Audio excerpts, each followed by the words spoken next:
case a linear time variant system that is represented by a impulse response, a discrete impulse response given by h of n, and here you have an input which is x of n, and here you have the output which is y of n, and then you can write y of n is equal to sigma k is equal to minus infinity to plus infinity h of k, or we will do this first, x of k, h of n minus k. So this is your expression for discrete convolution.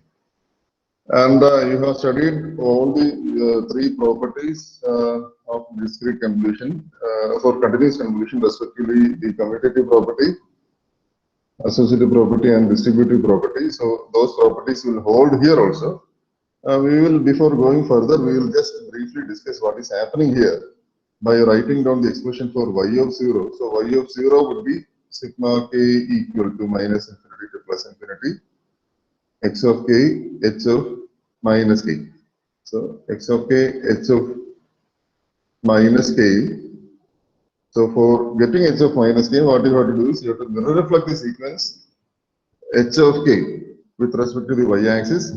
So time reversal of h of k would give you h of minus k, and then you multiply sample by sample of x of k and h of minus k.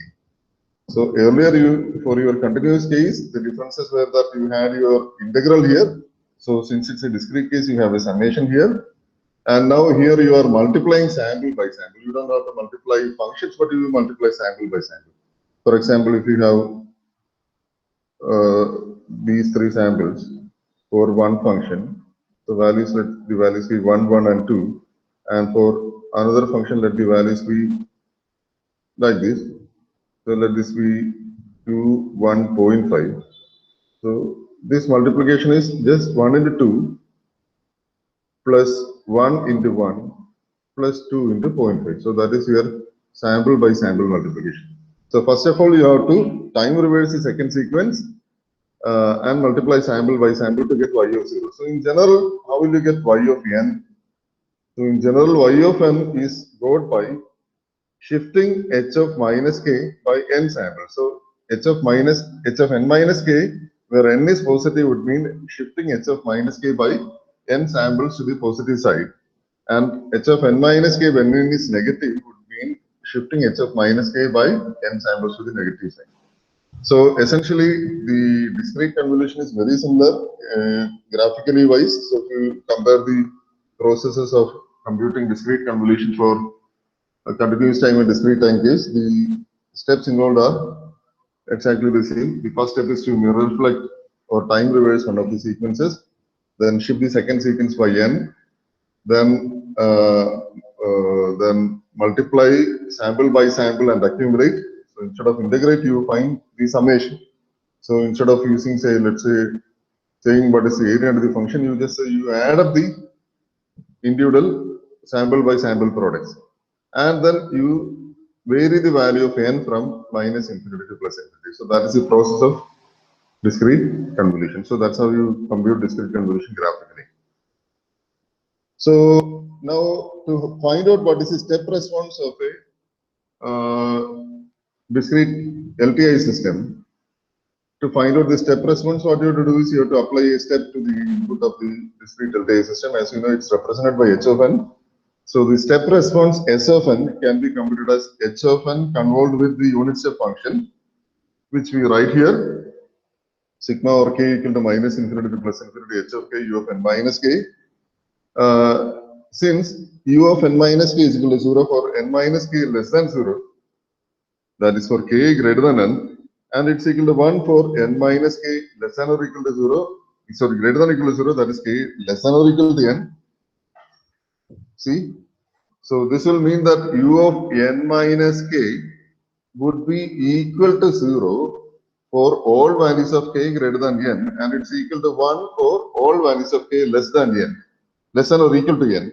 So which means your unit step function S of n can be written as sigma k equal to minus infinity to n h of k. So what does it mean? So S of n is a running summation of the impulse function from minus infinity to the present time instant. Say, for example, if you have an impulse response like this, if this is your impulse response, so let's put the values as 2, 3, 2, 1. These are the values of the impulse response. So this is h of n, and all these values before that are equal to 0. So I will put this as 0, give this as 1, and this as 2. So S of n is very easily computed as summation of all values from minus infinity to the present time instant for this, that is 3. And for the second one, it is 3 plus 2, that becomes 5. This is 5. And for the third one, it is 6. And thereafter, if there are no values, which is your step response. I hope this is understood. So step response is easily computed. Now we can identify properties of discrete linear time invariant systems given their impulse response h of n. Similar to how you found out the properties for your continuous time LTI systems, here also you can find the properties of the discrete LTI system by looking at what are the properties of the impulse response.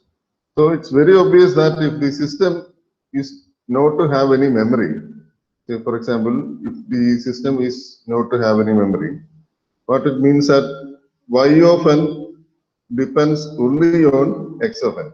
So y of n depends only on x of n. It does not depend on any x of n minus case or any x of n plus case. So y of n is a function of x of n. So it's a linear time invariant function of x of n. So it has to be k into x of n. So this is equal to k into x of n. Y of n should be equal to k into x of n if there is no memory to the system. So our impulse response, what should be our impulse response h of n in that case? So for that, let us write down what is the convolution expression. So y of n is equal to sigma n is equal to k is equal to minus infinity to plus infinity h of k, x of n minus k. So h of k, x of n minus k. So you see that all values of h of k for non-zero values of k are equal to 0 because it does not depend on any x of n minus k where k is positive or negative. And it's equal to a non-zero value only for k equal to 0. So which means you have only an h of 0, and what is this h of 0 equal to? So this should be equal to h of 0 into x of n, which indicates that h of 0 is equal to k. And since it exists only at the time index 0, you can write h of n is equal to k into delta n. Because you know delta n is equal to 1 for n equal to 0 and delta n equal to 0 for n not equal to 0. So that is h of n is equal to k into delta n. Okay. So I hope that is understood. Now likewise, when you look at causal systems, you can identify whether the given system is causal or not by looking at the impulse response. So this is a very important relationship again. So for a causal system, you know y of n is equal to y of n is equal to y of n should depends only on present and the past inputs, but not on the future inputs. So present on past inputs. So it should not depend on x of n plus 1. It will not depend on x of n plus 1, x of n plus 2, etc. But it will depend on, it's a function of, that's a linear function of x of n minus 1, etc. So it will not depend on x of n plus 1, x of n plus 2, etc. So therefore, you can write your convolution as y of n would be equal to sigma n is equal to 0 to infinity h of k, x of n minus k, h of x of n minus. So it depends only on the past and present input values. So it does not depend on the future input values. So causal system will mean that h of n is equal to 0 for n less than 0, definitely. And this implies that y of n is equal to sigma k equal to 0 to infinity h of k x of n minus k. And now you can write this in this form also, because you note that h of n minus k is equal to 0 for k greater than n. H of n minus k is equal to 0 for k greater than n. Then it will mean that for this summation can also be written as sigma k equal to minus infinity to n x of k h of n minus k. So you can use either of these two equations. So this gives you a more clear picture. H of n has to be equal to 0 for n less than 0. And for the causal system, you can also write the discrete convolution as y of n is equal to sigma k equal to minus infinity to n x of k h of n minus k. The reason being that h of n minus k is equal to 0 for k greater than n. Right? H of n minus k is equal to 0 for k greater than n. That is, these negative values of n minus k, for the negative values of n minus k, h of n minus k is equal to 0. So that is from this condition. And now we have the stability condition. Stability condition, you have the BIBO stability condition.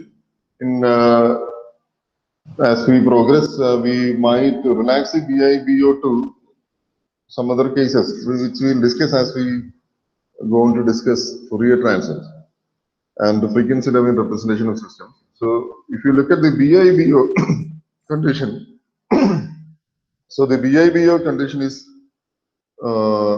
if the input is bounded, the output also has to be bounded. So which means if you compute the absolute value of y of n, which you can write as absolute value of sigma k equal to minus infinity plus infinity h of k x of n minus k. And as we have seen for the continuous case, this can be written as less than or equal to sigma over k modulus of h of k into x of n minus k, which is equal to sigma over k modulus of h of k into modulus of x of n minus k. Now you have that the input x of n is bounded, so which means modulus of x of n minus k is bounded, and this gives you the condition that y of n is bounded if and only if sigma over k equal to minus infinity to modulus of minus infinity plus infinity modulus of h of k is less than or equal to capital K positive constant.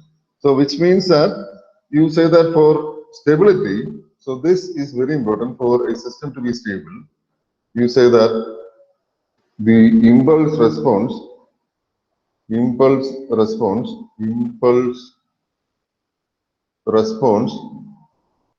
h of n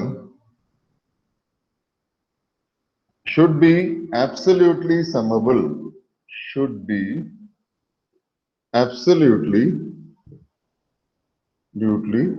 summable, which means that sigma n k is equal to minus infinity to plus infinity modulus of h of n should be equal to k, a positive constant, less than infinity. Should be absolutely summable. So that is what we have seen here. Sigma over k modulus of h of k less than or equal to k is a positive constant. And now we will also look at eigenfunctions of LTI systems, similar to what we had seen for the continuous time case. And now for the continuous time case, we had applied at the input e raised to st and to a continuous LTI system. So instead of e raised to st, now let us apply z raised to n. This I think this I had discussed in the first in earlier when we have seen these systems and signals, initial discussion on systems and signals, we had discussed about eigenfunctions of continuous LTI systems as well as for discrete LTI systems. So this is essentially the same question, but we will put that question in a different manner. That's all. So let us consider a discrete LTI system represented by h of n, to which z raised to n is applied as input, where z is a complex number. So we have taken z to be a complex number. So z can be any complex number. For example, z can take a value 3 plus 4j. So that's a complex number. So 3 plus 4j whole raised to n is the input to the system. So we are talking about z raised to n, where z is a complex number applied as the input to a discrete LTI system. So let us write down what is the expression for the output. So y of n would be sigma over k h of k z raised to n minus k. So what we are doing is sigma over k h of k x of n minus k. So using the commutative property, this can be written as sigma over k h of k z raised to n minus k. I'll take z raised to n outside because it's a summation over k. So z raised to n into sigma over k h of k z raised to minus k. And we will now choose to call this function. So if you look at this summation is a function of z. So z, as you know, is a complex variable. So this summation is a function of the complex variable, which I represent as capital H of z. So we will put names to capital H of z later. But now we will just write this as capital H of z into z raised to n. Okay, so capital H of z is defined as sigma over k equal to minus infinity plus infinity h of k z raised to minus k.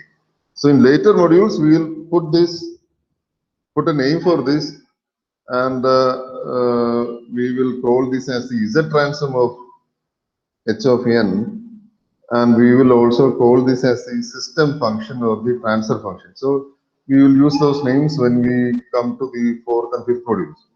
But till now, for now, let us just call it as h of z without giving it any names. So we can write y of n is equal to therefore h of z into z raised to n, or y of n by x of n. So that is important. Y of n by x of n, when x of n is equal to z raised to n, is equal to h of z. So y of n by x of n, when x of n is equal to z raised to n, is the value for h of z. Okay. Y of n by x of n when x of n is equal to z is equal to h of z.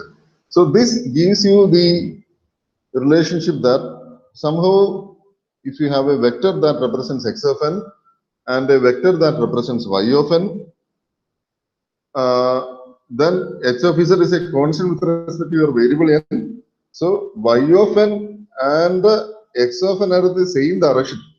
Y of n and x of n are two vectors that are in the same direction. So I will plot that here. What I'm trying to say is I have a vector. So this is x of n. This vector is multiplied by h of z. So if this is equal to, let's say, some magnitude is equal to, let's say, x, this is multiplied by h of z, so that this magnitude is equal to h of z into x into h of z. And now this would be your y.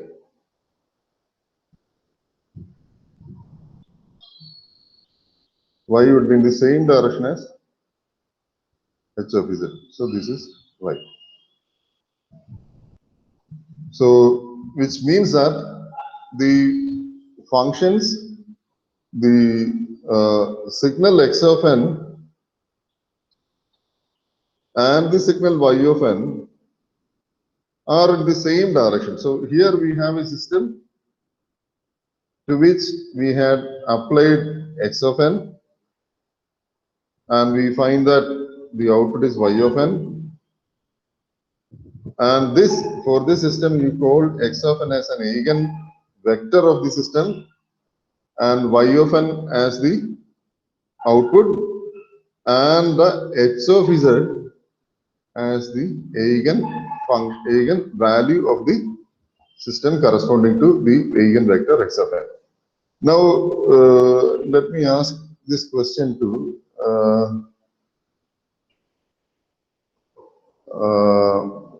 Alvin Benel. If you are present in the class, please unmute your mic first. Yes, sir. Alvin, I want you to explain the context in which you studied eigenvectors and eigenvalues in your engineering mathematics paper. അതിനകത്ത് അതിനകത്ത് അത് mathematically കണ്ടുപിടിക്കുന്നതിനെ പറ്റി ബാക്കിയാണ് കൂടുതൽ പഠിച്ചിട്ടുള്ളത്. അത് മാത്രം പറഞ്ഞാൽ സിഗ്നിഫിക്കൻസ് എന്താണെന്ന് അങ്ങനെ അധികം അതുകൊണ്ട് സിഗ്നിഫിക്കൻസ് ഉണ്ട്. എനിക്ക് മാത്തമാറ്റിക്കലി പറഞ്ഞാൽ വേറെ വേണ്ട.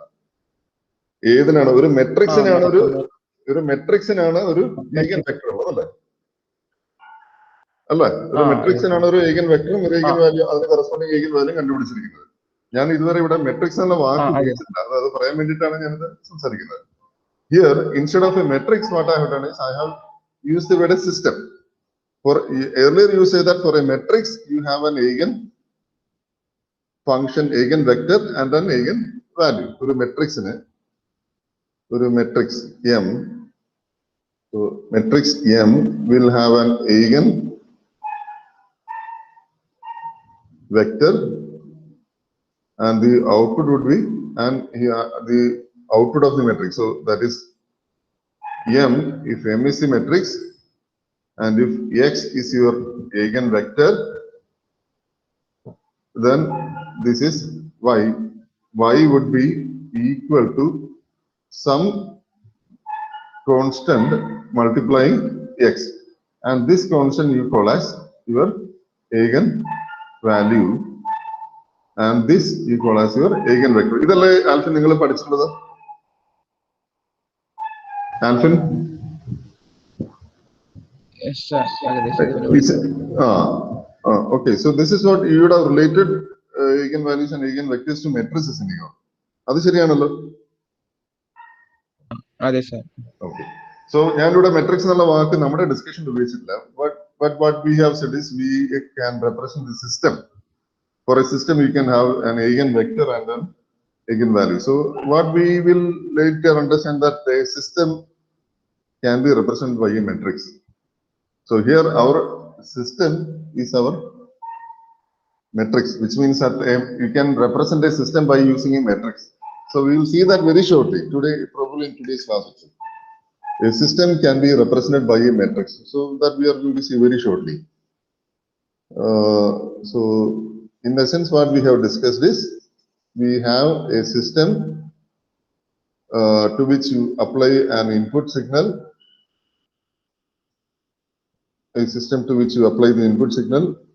and when the output is also in the same direction as the input signal, so this is X of n, this is Y of n, when if you can run Y of n is equal to some constant into X of n, then you call X of n as an eigenvector of the system. See, continuous case, eigen function continuous case. Discrete case, I use the word eigenvector. So, X of n is an eigenvector of the system. X of n is an eigenvector of the system. And this constant k you call as the eigenvalue of the system. And you have seen that this k is equal to h of z into x of n. H of z into x of n. And so this system is also represented by an h of z. So x of n into h of z gives you y of n.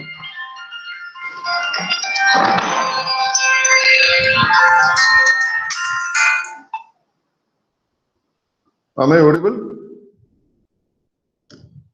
Can I get a feedback or have I lost everyone? Yes, sir. Okay. So y of n is equal to k into x of n. So k, where k is your eigen value, and k is equal to h of z as we have seen just now. And you have seen that in your engineering mathematics, you had a matrix M to which you applied an input x. So matrix M multiplying an input x, giving you an output y. And if you can write y is equal to some constant k into x, then you call x as an eigenvector and this k as the corresponding eigenvalue. So, this matrix is a system.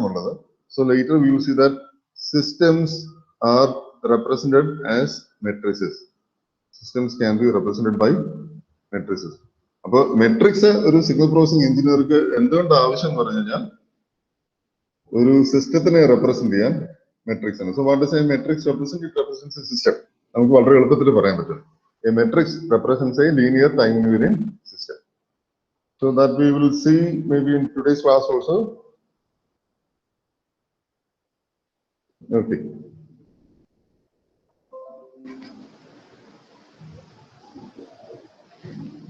So h of z is the eigenvalue, z raised to n is the eigenfunction, so we'll also call it as an eigenvector. So eigenfunction as well as an eigenvector of an LTI system. And you also have to note that h of z is equal to y0. So if you put n equal to 0, this would be z raised to 0 into h of z. So z raised to 0 is equal to 1 into h of z. So which means y0 is equal to h of z. So you have to note this also. Y of 0. So the output at n equal to 0 is your eigen value. Okay. So now we move on to another concept, which is that you can represent systems by using differential equations and difference equations. Earlier you had seen that you can represent a continuous LTI system by means of a differential equation. So we had seen that for a first order system where you had one capacitor and a resistance. So now let us consider a case we have a resistance, inductance and a capacitance, which will lead to a second order differential equation. So in this example, let us consider x of t as equal to the input Vs of t and y of t as the current through the circuit. So applying KVL, we can write R into I of t plus L into di by dt plus 1 by c integral minus infinity to t I tau d tau. So which is equal to, which implies that x of t is equal to R into y of t plus L d by dt into y of t plus 1 by c integral minus infinity y of tau d tau. I will write this in the differential form by taking derivative of this. So which means that L into d squared y by dt squared plus R into dy by dt plus 1 by c into y of t is equal to d by dt of x of t. So this is a second order differential equation, which I can also represent like this. D squared y by dt squared plus R by L dy by dt plus 1 by L c y is equal to 1 by L into x. So the system is represented by a second order differential equation. When a system is represented by a second order differential equation, you call it as a second order system. If a system is represented by a first order differential equation, you call it as a first order system. And if you have a system that is represented by an nth order differential equation like this, which is sigma k equal to 0 to n, a k d raised to k y of t by dt raised to k is equal to sigma k equal to 0 to m. So note that I have used n here and an m here, bk d raised to k x of t by dt raised to k. So this is an nth order differential equation. Nth order differential equation. Say for example, if you have a circuit, it could mean that that circuit has got n parasitic elements. Say for example, it might have n capacitors, or maybe it can have n number of parasitic elements, where parasitic elements will be inductors or capacitors. So if you count the number of inductors and capacitors, the total number would be equal here. So this is the nth order system. So note that you have your n here. Y of t power lana n y of t d by d raised to k y of t by dt raised to k highest power ana n ennu parayunnathu. Okay, so that is the nth order differential equation. Now nth order differential equation solve ചെയ്യാനായിട്ട് നിങ്ങൾ engineering mathematics ൽ നിങ്ങൾ കുറെ കാര്യങ്ങളൊക്കെ പഠിച്ചിട്ടുണ്ട്. Say for example, you would have solved a first order differential equation and then you would have found out a complementary function and a particular integral. ഈ type ഒരു solution നിങ്ങൾ പഠിച്ചു കാണുക. Can I get this feedback from Namita? Yes, sir. You would have studied this complementary function plus particular integral, and then you would have also seen that this can be solved by using Laplace transform. അതും കണ്ടിട്ടുണ്ടാവുമല്ലോ. You can solve differential equations by using Laplace transform. Which one you found easier? This or this one? Easier അല്ല, രണ്ടും ഈസിയാണ്. എന്നാലും പെട്ടെന്ന് തീർക്കാൻ പറ്റുന്ന ഏതാണ്? Namitha. Laplace ആണോ? എനിക്കെല്ലാം അറിയണ്ടത്. ആർക്കും എളുപ്പം? എനിക്ക് എളുപ്പം ലാപ്ലാസ് ആണ്. ലാപ്ലാസ് ആണ്. ഓക്കെ, സോ ലാപ്ലാസ് ട്രാൻസ്ഫോം വെച്ചിട്ട് ഈ പറഞ്ഞ ഇക്വേഷൻസ് ഒക്കെ വളരെ എളുപ്പത്തിൽ സോൾവ് ചെയ്യാം. നിങ്ങളുടെ സിലബസിൽ ഡിഫറൻഷ്യൽ ഇക്വേഷൻസിനും ഡിഫറൻസ് ഇക്വേഷൻസിനും കുറച്ച് സമയം കൂടുതൽ കൊടുത്തിട്ടുണ്ട്. So I assume that at some point of time we might have to go through this classical method of solution of differential equations.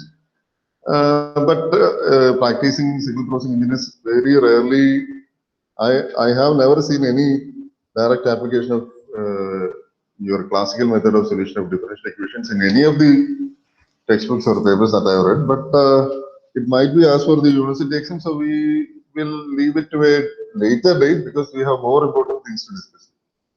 അതെല്ലാം തീർന്നു കഴിഞ്ഞിട്ട് സമയമുണ്ടെന്നുണ്ടെങ്കിൽ we will come back to your classical solution of differential equations. Okay, so just understand that this can be solved by using your classical solution procedure where we have a complementary function and a particular integral. And there are much faster methods by using Laplace transform. So anyhow, we have to solve this by using Laplace transform later. അപ്പോൾ നിങ്ങൾക്ക് വളരെ clear ആയിട്ട് കുറച്ചുകൂടെ വേറെ pictures കിട്ടുന്നുണ്ട്, കൂടുതൽ interpretations കൊടുക്കാൻ പറ്റും സിസ്റ്റത്തിന്. അപ്പോൾ we will discuss Laplace transforms as when we encounter this in the third module. We will leave the classical solution of these differential equations to a later date. If we have the time, we will discuss that. Otherwise, we will skip that section.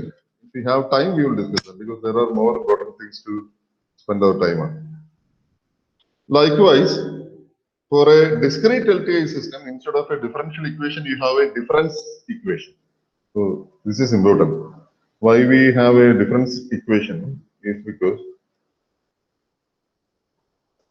so you know that instead of integration, so we have seen that instead of integration, so integral, let's say minus infinity to plus infinity, so that some function d2 or dt will be having a discrete summation sigma n is equal to minus infinity to plus infinity of some function of n. So I will just write this is f of t dt. Even the discrete equivalent of the summation. So instead of integration, you have a summation. Instead of integration, we will have a summation here. But let's say I will put this as minus t1 to t2, or I'll put this as t1 to t2 integral f of t dt is equal to, say, let's say n1, that would be sigma n1 to n2, so n1 to n2. This is also equal to sigma n2 to n1. And then 1 plus 2 plus 3 in if I just add this as 3 plus 2 plus 1, 3 plus 2 plus 1, the answer is the same. So I can do the summation from n2 to n1 also. It doesn't make any difference. These are the same. This integral, because you are computing an area in an integral, this is integral minus integral t2 to t1 f of t dt. So there are certain things that you have to observe. Anyhow, that point that I wanted to convey is that instead of integration, we have a summation. And let's see what is happening instead of a differentiation. So differentiation, so if you have some function, and if you want to find out the differential of this function, what we compute is delta y by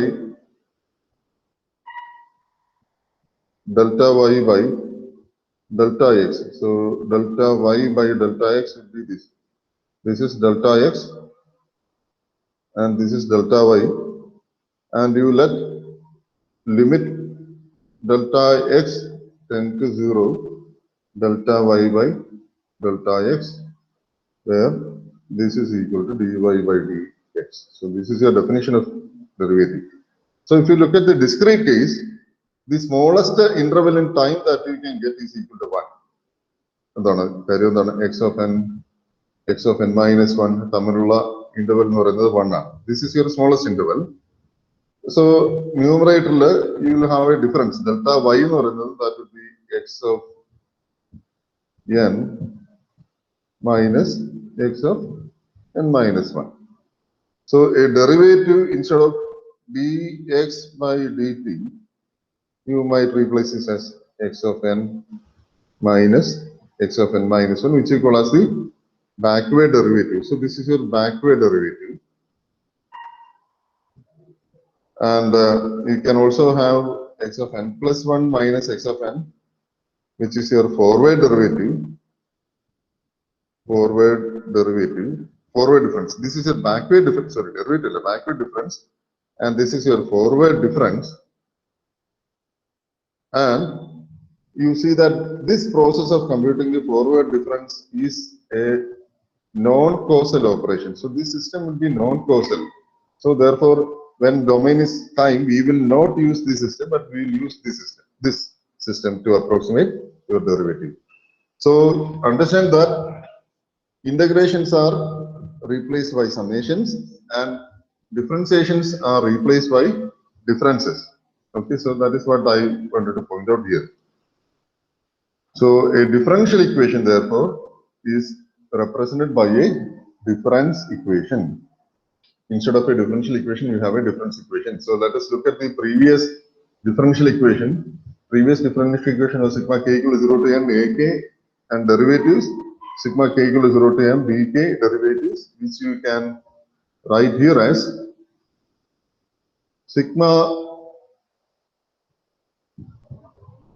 k equal to 0 to n ak y of n minus k. Derivatives, you look at the differences here. ak y of n minus k is equal to sigma k equal to 0 to m bk x of n minus k, which means if you can rearrange this. So if I expand this, this would be a0 into y of n plus a1 into y of n minus 1 plus a2 into y of n minus 2 plus etc. And this would be b0 into x of n plus b1 x of n minus 1 plus etc. So if I rearrange this, I can write y of n is equal to 1 by a0 into sigma k equal to 0 to m bk x of n minus k minus sigma k equal to 1 to n. See, k equal to 1 to n ak y of n minus k. I hope this is understood.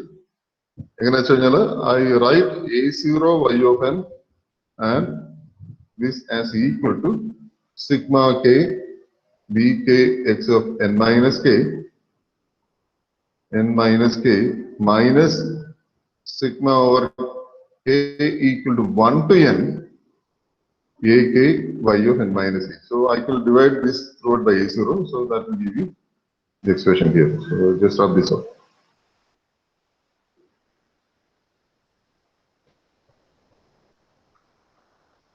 Okay, so now you have an equation here. So y of n എന്തിനൊക്കെ depend ചെയ്യുന്നുള്ള പറഞ്ഞു? Jerry, what does y of n depend on? A0, bk, ak, etc. are constants. So y of n depends on x of n minus k. x of n minus k. So which means the present and past input values and Jerry, continue. Response It also depends on y of n minus k. of k. So which means it also depends on past output values. Is that understood? So Yeah. the present output depends on the present and past input values as also on the past output value. So since there is a feedback because it depends on the past output values, you say that there is a feedback and you say that this equation is recursive. For example, if you can find out y of n, then you will need all values up to y of n minus 1 to complete y of n. Then to complete y of n plus 1, you will need all values up to y of n. To complete y of n plus 2, you will need all values up to y of n plus 1 and so on. So this equation requires a feedback, and you say this equation is recursive. So I have drawn a signal flow graph. So this I call as a signal flow graph or a block diagram. So I'll call this as a block diagram representation of the previous equation. Our previous equation I can write y of 0 is equal to what? 1 by a0 into sigma over k equal to 0 to m bk x of n minus k minus sigma k equal to 1 to n ak x of n minus y of n minus k. So this is your equation. Okay, so now I can implement this equation very easily. I can draw a structure for drawing this easily. Then this is really to make you understand that this can be drawn as a structure and therefore implemented as a hardware. And this also will make you understand that this you can very easily write a program for this using this structure. അപ്പോൾ അത് ചെയ്യേണ്ട ഇത്രേ ഉള്ളൂ. എനിക്ക് x of n ഉണ്ട് ഒരറ്റത്ത്, ഈ അറ്റത്ത് എനിക്ക് y of n ഉണ്ട്. Now assume that I have delay elements like this. I have connected delay elements like this. Delay element എന്ന് പറഞ്ഞാൽ നിങ്ങൾ D flip flop ഒക്കെ പഠിച്ചിട്ടുണ്ടല്ലോ. D flip flop in logic circuit design, what does it do? It delays the input by one clock cycle. Likewise, you can think of a circuit which is a delay element which delays the input sample by one sample. So you have your previous sample here x of n minus 1, and the sample before that you have here x of n minus 2. This is x of n minus 3, etc. And you need values of x of n minus m. So this you call as a delay chain. So you draw a delay chain here. This connection of delay elements you call as a delay chain. So this will give you your x of n minus 1, x of n minus 2, x of n minus 3, etc. So which means this could actually a memory. ഒരു മെമ്മറിക്കകത്തോട്ട് പഴയ values എഴുതി store ചെയ്ത് പോകുന്നത് മാത്രമേ ഉള്ളൂ. ഇത് അതിന് മുമ്പിലത്തെ വാല്യൂ എഴുതിയിട്ടുണ്ട്, അതിന് മുമ്പിലത്തെ വാല്യൂ അവിടെ ഉണ്ടാവും, അതിന് മുമ്പിലത്തെ വാല്യൂ ഉണ്ടാവും, അങ്ങനെ അതിന്റെ m സാമ്പിൾസ് ഉള്ള വാല്യൂസ് വരെ സ്റ്റോർ ഇട്ടാണ്. Likewise, you can think of a delay chain at the output where you have y of n minus 1, y of n minus 2, etc. to y of n minus n. And mind you, for an nth order system, you will always have n greater than or equal to m. So when ഞാൻ ഈ കേസിൽ n m-നേക്കാളും കൂടുതലായിട്ടാണ് വരച്ചിരിക്കുന്നത്. So here you have x of n minus 1, x of n minus 2, x of n minus 3, x of n minus n. Here you have y of n minus 1, n minus 2, y of n minus 3, y of n minus 2. So let us implement this summation here. So x of n minus 1, x of n has to be multiplied by b0 by a0. As per the equation, sigma k equal to 0 b0 into x of n minus 0. So that is b0 divided by a0. So this has to be multiplied by b0 by a0. X of n minus 1 has to be multiplied by b1 by a0, n minus 2 by b2 by a0, n minus 3 by b3 by a0, and n minus n by bm by a0. Likewise, y of n and which multiply y of n. So this direction of arrow is like this. Y of n minus 1 has to be multiplied by minus a1 by a0.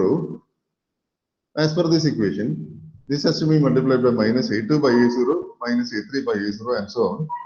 So likewise, what I will do is I will add all those here, and I will add all those here. So in essence, this will mean that I will have y of n is equal to the summation of all these here, right, as with this structure. So this gives you some idea that this structure can be implemented as a digital hardware. If everything is digital, you can implement this as a digital hardware. Or this also gives you an idea that you can write a program to implement this structure. It's very easy to write a program to implement this structure. Now, there are certain special cases when there is no feedback. There are certain very special cases when there is no feedback. y of n minus k depend you can write y of n is equal to 1 by a0 sigma over k equal to 0 to m bk x of n minus k, and you call this as a non-recursive equation. Okay. Now it's very easy to find the differential equation. So from the differential equation, it's very easy to find the impulse response. For the impulse response, you just have to see what is the input. The input should be an impulse, right? So the output h of n, that's the impulse response, is the response to the input. So that can be written for a recursive case as equal to 1 by a0 sigma over k equal to 0 to m bk delta n minus k minus sigma k equal to 1 to n ak delta n minus k. Whereas for the non-recursive case, you can write this as h of n is equal to 1 by a0 sigma over k equal to 0 to m bk delta n minus k. So we will call the recursive case as IIR stands for infinite impulse response, and the recursive cases FIR stands for finite impulse response. We will see what are IIR and FIR at the next class. So we will stop this for today. We can log out and join the next session.